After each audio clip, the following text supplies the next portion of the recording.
Let's bring in former Fed economist Claudia Sahm, chief economist with New Century Advisors. She's known for the Sahm rule, which can help identify recessions in real time.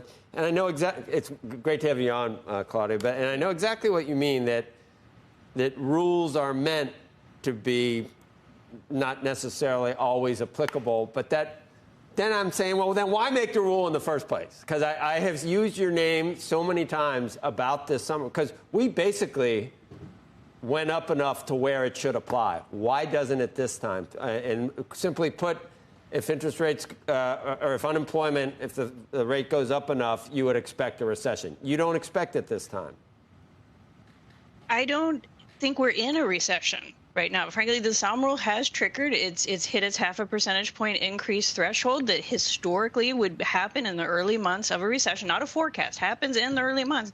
And the U.S. economy is not in a recession right now.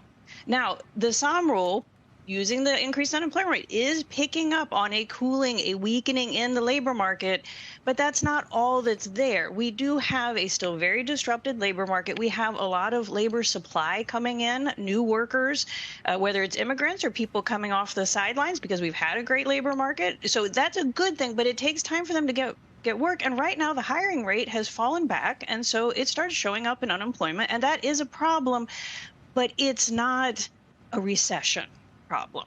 Just as serious, just not the same thing. So but this time is so unusual and so different. Many indicators have fallen by the wayside. So the whole project of carefully tracking the labor market, looking for indicators of a recession, that's an important one. We should keep at that.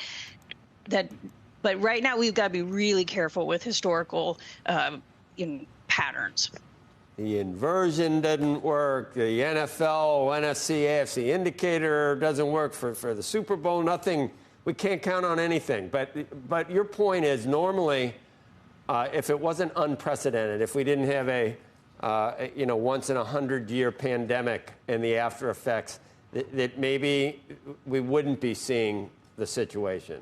Is that right?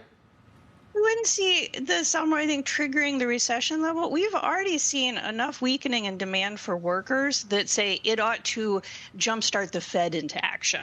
The Fed typically does not wait until a recession to start cutting, right? They try to get ahead of it. So we've already seen that weakening. So the Sahm rule is telling us something is happening. It's just maybe dialed up a little too high, or telling us the wrong signal. Again, a higher unemployment rate is a problem. We have people who want to work, who are capable of working, who just don't have those jobs. Like, that's a problem in what we're losing out in output and productivity, so it's an issue. It's just, the flavor is a little different this time, but that shouldn't breed complacency.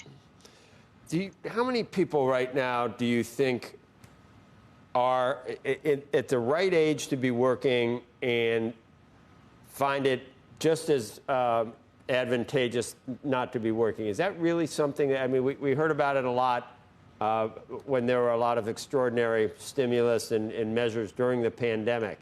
Is there some residual to that? And I'm referencing a piece in the Wall Street Journal earlier this week about the bottom quintile and what type of government-funded benefits are available versus years ago. Is that hurting things, do you think, Claudia? To the extent that it was holding back people from being in the labor force, and that's really questionable, but to the extent it was, that is far in the rearview mirror. Those extraordinary pandemic support programs for the unemployed, they are long since expired, and there's a lot of evidence that particularly lower income families have whatever that extra padding they put in place from the pandemic relief. A lot of that quote unquote excess savings has been drawn down. And frankly, if you look at the employment, the participation rates of prime age, so working age adults, they are really at high levels. People want to be working in a way that wasn't, even true, before the pandemic. So that's a really positive sign. What the most disconcerting metric on the labor market right now is the hiring rate. It is back to levels in 2014 when we had a 6% unemployment rate. If you are looking for work right now, it is much harder than it is if you have a job and keeping a job. And that's a problem. We need those hiring rates up so we get those young adults and others who want to rejoin labor force back to work.